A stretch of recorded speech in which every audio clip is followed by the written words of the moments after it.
Hey guys, thanks for joining me for another installment of Running with Randoms, where I talk about random stuff that I find interesting.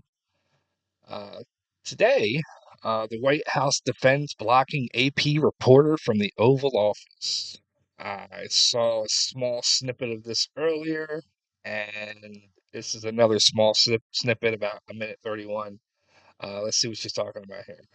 Which White House official made the decision to bar the AP reporter from the Oval Office and the diplomatic reception room last night? Well, first of all, let me just set the record straight. It is a privilege to cover this White House. It's a privilege to be the White House press secretary. And nobody has the right to go into the Oval Office and ask the President of the United States questions. That's an invitation that is given.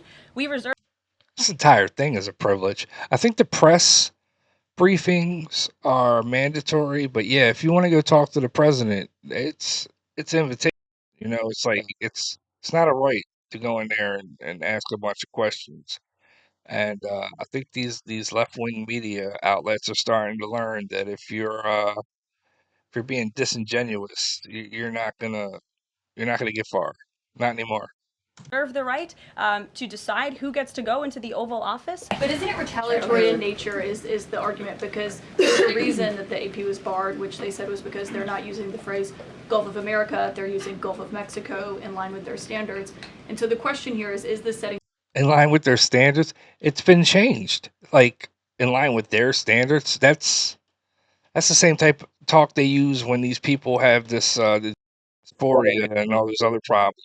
a precedent that this White House will retaliate against reporters who don't use the language that you guys believe reporters should use? And how does that align with the First Amendment commitment that you were just talking about? I was very upfront in my briefing on day one that if we feel that there are lies being pushed by outlets in this room, we are going to hold those lies accountable. And it is a fact that the body of water off the coast of Louisiana is called the Gulf of America. And I'm not sure why news outlets don't want to call it that, but that is what it is. The Secretary of Interior has made that the official designation in the Yeah, if you go on Google Maps or on Apple Maps or whatever you use, and you look, it is once again by America. I think it's always been owned by us. I need to brush up on my history a little bit, but I'm pretty sure it's always like I know that like it's defended by us, and we have more land mass around the actual Gulf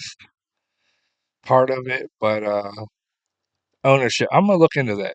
I don't like speaking out of school, so I am gonna look into that later.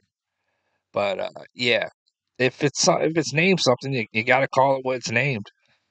geographical identification name server, and Apple has recognized that. Google has recognized that. Pretty much every other outlet in this room has recognized that body of water as the Gulf of America, and it's very important to this administration that we get that right, not just for people here at home, but also for the rest of the world. Sure.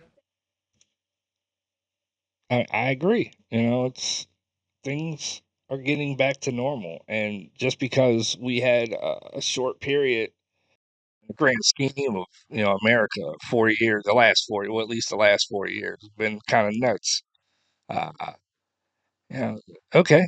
You know, Everyone goes through a little nervous breakdown every once in a while, but then you gotta tighten up. You gotta get things going good again, get them going straight, and feel like that's what we're doing. And I'm here for it. I really appreciate everything that the Trump administration is doing, the people that they're putting into place, and the changes that they're making. It's good for America, and slowly by slowly, I'm starting to see some of these far leftists start to come a little bit towards the center. There's nothing wrong with having different party affiliations. I was a Democratic supporter for a long time. Late 40s, and I can remember loving Bill Clinton. I thought Obama was great for a change. I'm from the hood, so it's nice to see people I grew up with have some type of representation. But he turned out to be terrible. But yeah, for years, like I was one of those people that didn't like Bush. So, you know, common sense is common sense though. And that's why you saw what you saw in America, the shift, because common sense always wins.